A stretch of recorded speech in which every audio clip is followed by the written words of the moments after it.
All right, what's happening, everyone? Corey here with the Long Island Lacrosse Journal. We are sitting down, not next to, because everything's virtual these days. We're with Associate Head Coach John Odierna of Manhattan College Men's Lacrosse. Coach Odierna, how you doing? Practicing some social distancing, Corey. How you doing? Yeah, this is extreme social distancing. You're all well. Where are you exactly? Because you're probably not on campus because you can't be. Yeah, no, we left the city. We're spending our time with the in-laws, so we're just keeping everybody safe and spending some time apart but together. There you go, John. Welcome to Strong Island. Thank you. It feels good to be back. Well, you're a Long Island guy, right? Exactly. It's the best place in the world. Our Long Island audience is going to be very happy to hear you say that because they would have to agree. So as you know, we are on the Long Island Lacrosse Journal, so we have a soft spot for Long Island guys, especially college coaches who don't forget where they come from. Yep. Let's start first and foremost with how you're adjusting to the new virtual learning setup with your squad. How you guys communicating and getting through these times? Yeah, it's been different. It's kind of weird. I feel like now, and I'm sure we'll hit on it, like we have a new facility this year, so we got to see our guys way more than normal this year, just day to day, coming in and out of the locker room and in and out of our offices pretty constantly. So we are a little bit distant, but at the same time, we're still doing like academic meetings. I've video chatted with every guy on my academic team. Coach Faboni, our other assistant, he's been handling the other half of the guys, so he does his video chat. And then Coach Kelleher's been hitting up every guy kind of individually too. So it's been kind of a funny balance. I mean, the video chats is definitely unique, and our guys have had their own adjustment period, but it's been fine at that and getting on the phone and texting with every guy. I mean, this is probably the best time to be dealing with something like this. Yeah, is there a little competition going with these academic groups you have? Is there like, hey, if my group has over a 3.0, I get something? Like, how does that work? Yeah, so Coach Faboni and I were responsible for half the team each. We drafted our academic teams at the beginning of the year, and basically we play it out throughout the year. Whichever team has the best GPA at the end of the year, semester, that coach gets a steak dinner from the other coach. Wow. So my team's a bit of a dynasty. I've won. I had won all 8 semesters in my first 4 years at Manhattan. Just great drafting, I guess. What are you looking for when you're drafting someone? What are you looking for? Can you give your secret? It's an inexact science. I'm just a big value guy. I think that's what I lean on. Just knowing these guys coming into college and knowing their personalities, maybe what their majors are. And I'm looking for the guys that I want to meet with every other week, the guys I really want to spend some time with. And I would say the last part about that too, I try to grab some offensive guys just because I spend a lot more time with our defense. So I try to grab the smart offensive guys so I can spend some time with them talking about school. Does the high lacrosse IQ translate to the high GPA, Coach Odierna? Exactly. Yes, our best students are our best players. Oh, wow. So it correlates. And you also talk about great teammates in Manhattan. You guys have a motto, great teams have great teammates. What does that mean to you? Why is that important?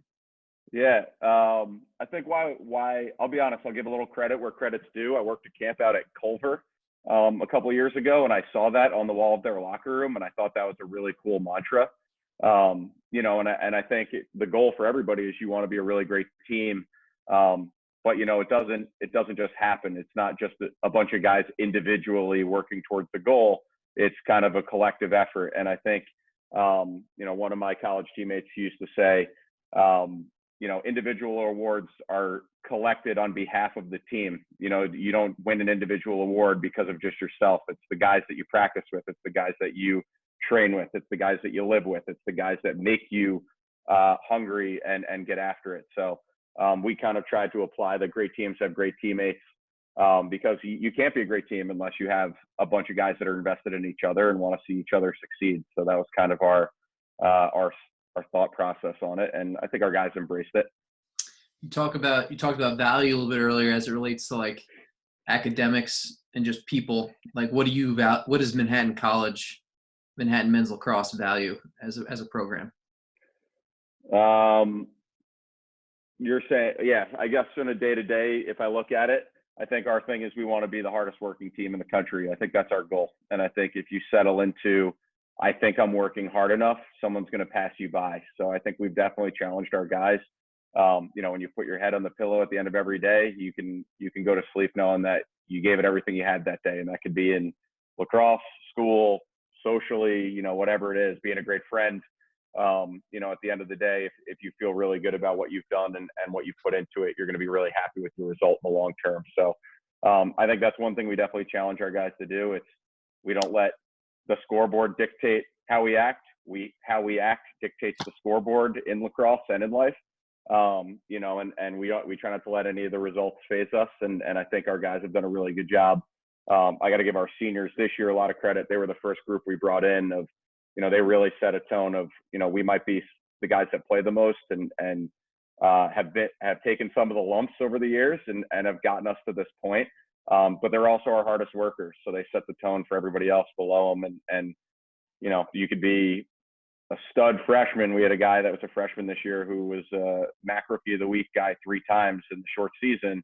But he was out there with the ball bucket with our senior captain, Luke Hansen, every day. Mm-hmm. And I thought that was kind of cool. Luke and Kelson Borisenko, one of guys on my end of the field, but a lot of the seniors really did a great job of kind of like instilling that culture that at the end of the day, we got to work harder than everybody else. Yeah, that's pretty cool. Like you see a freshman like that having so much success and, getting some accolades and standing out and getting time. But what you don't see is, who dragged him and taught him to get those extra reps and why they're important. So good shout out to your seniors. I think what's unique too within your program with your senior class is kind of them being witness and also being a part of a transition period. Yeah. The better. You want to talk about like why they might have maybe a little bit of a deeper appreciation for what's going on in Manhattan College just based on their circumstance with timing? Sure.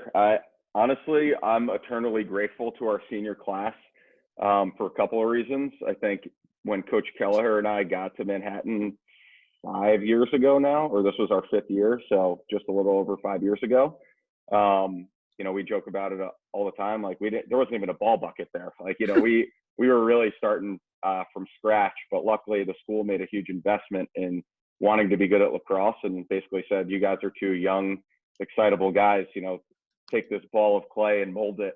So where I give our seniors a lot of credit, when we started recruiting them, it was in July after their junior year. They still were uncommitted to other schools, still trying to find their home. And where I give them a lot of credit was when we took over, it was a 1-14 program. There was no locker room. There was no gear deal. There was no weight room. There was no strength coach. They really believed in us and what we thought Manhattan could be. And, they've done such a good job from the day they got to campus of really embodying this. I'm here to put this program on the map. And that's kind of like Coach Kelleher and I kind of approach it the same way. No one summoned us to coach at Manhattan. We got there because we think it could be a sleeping giant of a program. You're right outside New York City. It's kind of a cool place to be and be able to play Division I. And I'll give our seniors a huge tip of the cap for buying into us initially.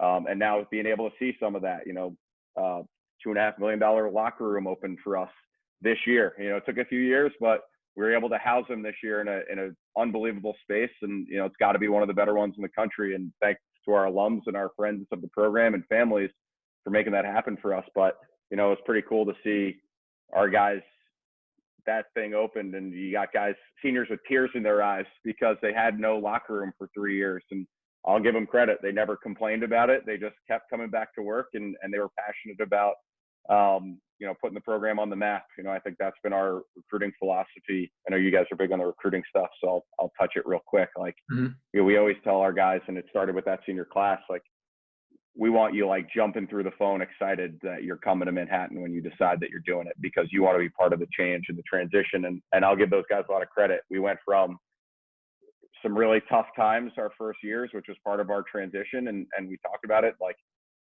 those losses were lessons and we were a lot better for it in the long run. I think this year where we're disappointed is we felt like we had a squad that we could really make a run with this year in the MAC. So I do give those guys a ton of credit for really buying into us. And I'm glad we were able to reward them with 1, every year getting to be better, and 2, being able to give them better stuff. the gear, the locker rooms, all the new stuff, trips, things like that, things that they never had before. I think they're really appreciative of.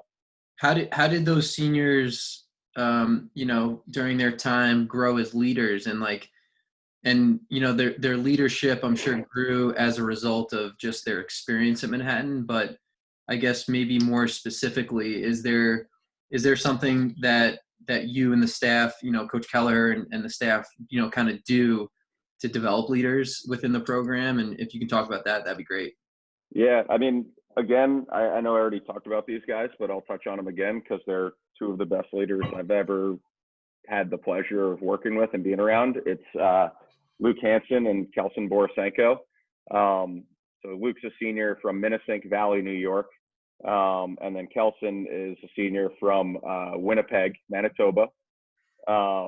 He came to us via the Hill Academy. But what I'll say about those guys, so they're both 3-year captains. They both were voted captains as sophomores, which is pretty unheard of. And we did a pretty unique thing that year. Rather than holding like your traditional captain vote, we did kind of like a survey with every guy on the team. And it was like, who's the guy most likely if you walk by the field to be doing extra work? Who's the guy that if you run into a problem on Saturday night, who do you call? You need help with any type of situation. Who do you call? Who do you lean on? Who is a guy that will put this program above everything? No matter what, like they will do anything to push this program forward. And as sophomores, Luke and Kelson split the vote 50-50. Everyone on the team voted for just the two of them on all of the major subjects. So for us, that was pretty insightful into their commitment to the program. And I think it's been pretty cool to watch them evolve as leaders too.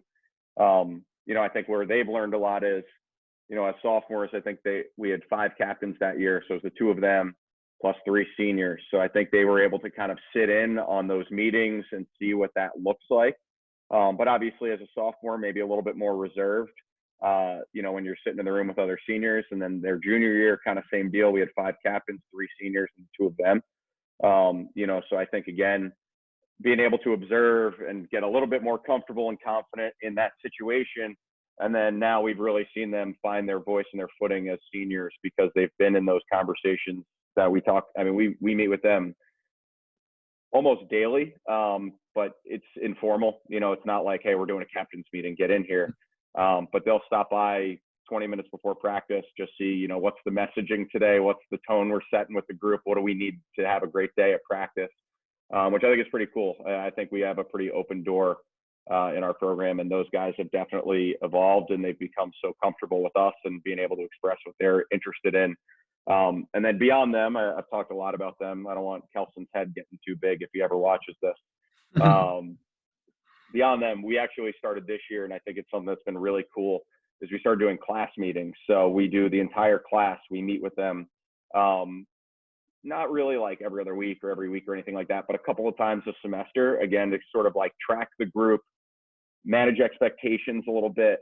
I think for that example specifically, like you're a senior now, you only get one run at being a senior unless, you take advantage, I guess, of an extra year of eligibility now. But typically you only get one run of being a senior. And our goal this year was we don't want anybody kind of like slipping through the cracks, and we want to continue to set expectations and goals for our group. And, we challenge that senior group to be catalysts of energy and leadership in their position groups. And then obviously that sort of brings more people up with you, and that creates a better culture of excitement and enthusiasm and an expectation. Well, if a senior is going to do it, then I'm definitely going to do it if you're a younger guy.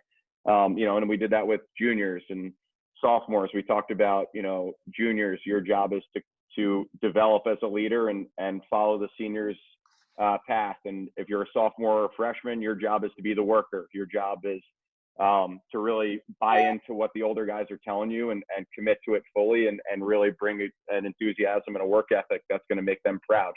And I thought our guys did a really good job of that. And we were able to reset every couple of weeks and, all right, where are we with the things we talked about last time? And I thought our guys did a really good job of kind of staying the course. Obviously, if there was anything on their minds, we give them kind of the open floor to discuss. Mhm. You know, and I think they really, really appreciated that. And it gave them a little bit of confidence to use their voices and express what was on their minds and things that they thought would help our program. So it was pretty cool. I really liked it this year, the way that we had it going. So let's talk a little bit about like the future here. So with the season being canceled, and you guys got, a new class obviously coming in. You're trying to figure out what's going on with your current seniors and whatnot. What's the future looking like for Jasper Country? Yeah, it's really exciting. I think we've been building now for 5 years. You know, and we're really excited about the guys that are in our program and the guys that are about to be part of our program, that incoming group. Um, you know, and our hope is, and you know, obviously I don't think I can speak too concretely on it. Our hope is that we'll be able to retain some of the seniors that we had this year too.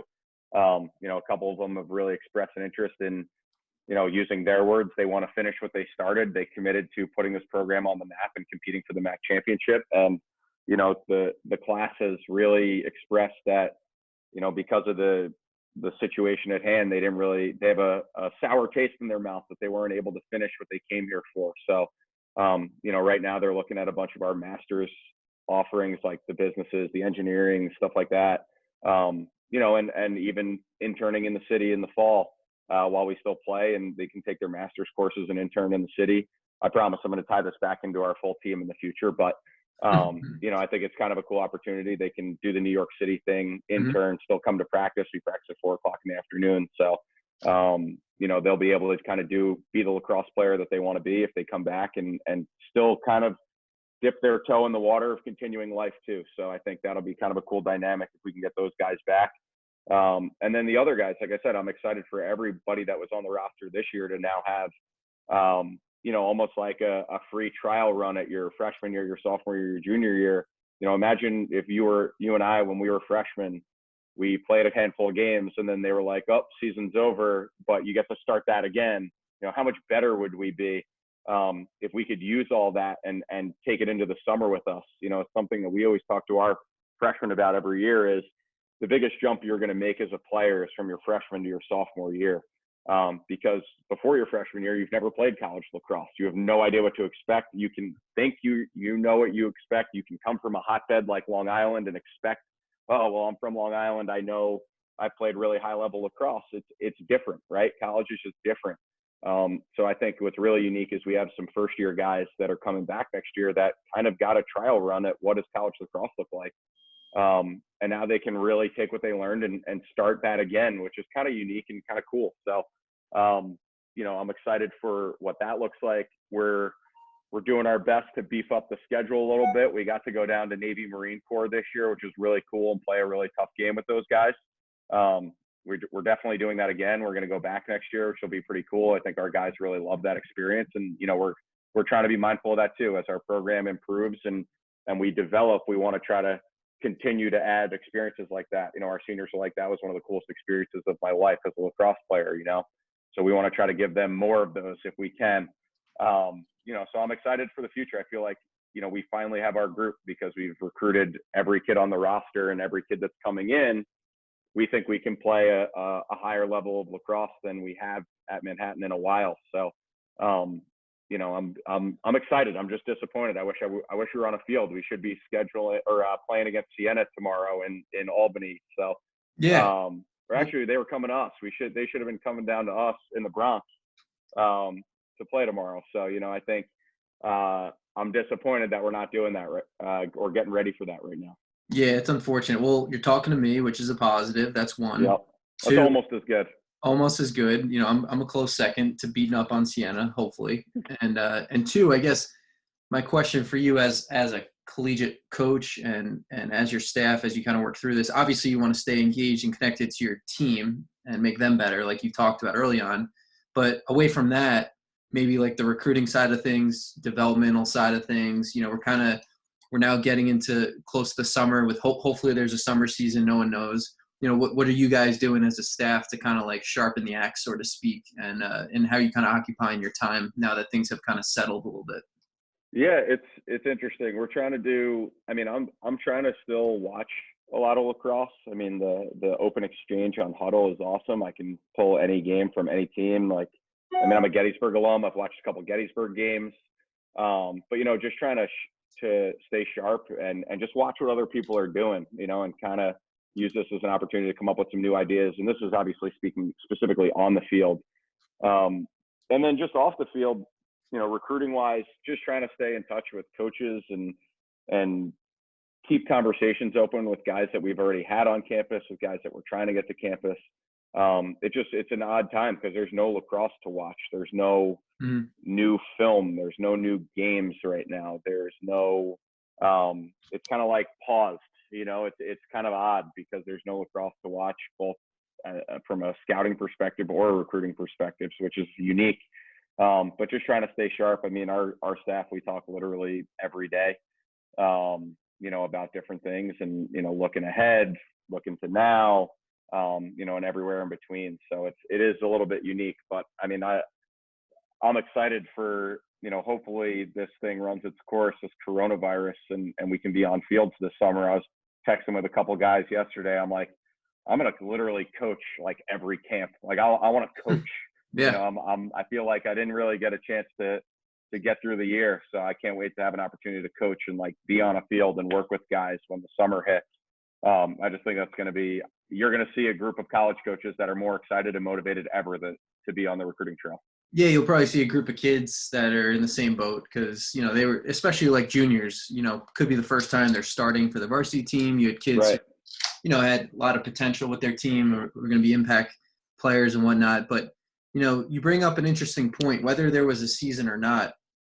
Are you the type of person to coach at a recruiting event? And like, why would you do that as opposed to just sit on a lawn chair and like watch kids? Yeah. I mean, I love coaching at the recruiting events. No, 2 championships last summer. I mean, I guess it's kind of a big deal, right? I mean, Humble brag. Yeah, humble brag. Got to win one out in, there's a camp I work out in Minnesota on back-to-back. I've coached the campy in back-to-back years. So I'm undefeated in the state of Minnesota. We might have to move some Manhattan games there. But, I think the best part about coaching the teams in the summer is you get to actually interact with the guys you're working with, and form a relationship. Over the years, I've had prospective student athletes say the only reason they looked at the school I was working at is because I coached them at camp and they really liked working with me, which I thought was a really cool compliment. And I think that's a great area for coaches to sort of introduce recruits to your style and the type of person you are and some of the thoughts you have in lacrosse. Because I mean, one of my favorite things, this is one of my favorite things about coaching, but what I love is at a recruiting camp or any camp in the summer, you're coaching a kid, and you ask him to try something, he tries it and he has success and he has that like light bulb moment. That's like why you coach. That's like the coolest part of the job. So I do really love getting on the circuit and getting my hands dirty a little bit, and getting on the field and coaching them up. It's so much fun. Yeah, no doubt. It's I like to see it too because it creates a better experience for everyone, and I think sometimes you get away from, what's most important when you go to events, and there's missed opportunities when you have you go to an event, there's 40 college coaches and none of those guys are coaching. It's like, damn, that would have been great if those guys just each, taught one thing, that We're would just supposed to be the best coaches in the world, right? Right. And so let's see it. Put your money where your mouth is here.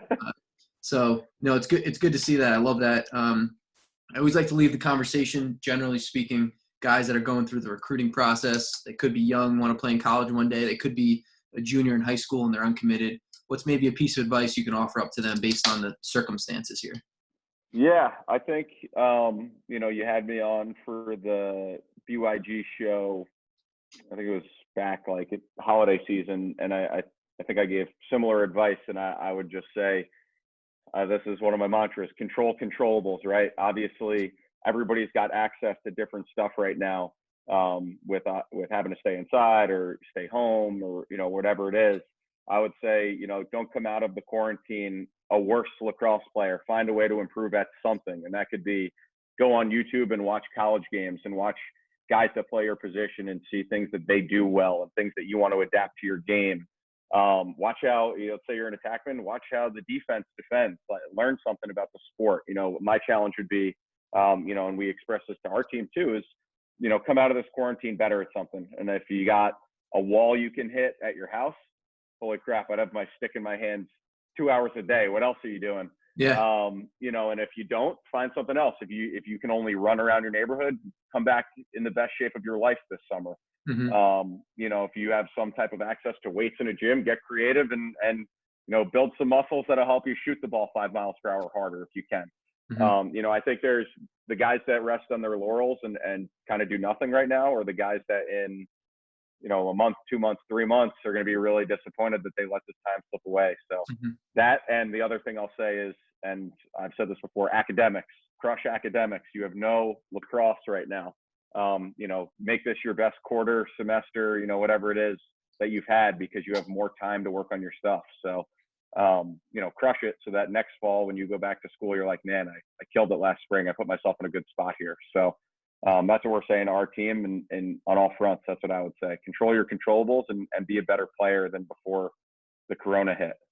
Well, Coach Odierna from Manhattan College, we really appreciate your time on the Long Island Lacrosse Journal. Thanks for having me, dog.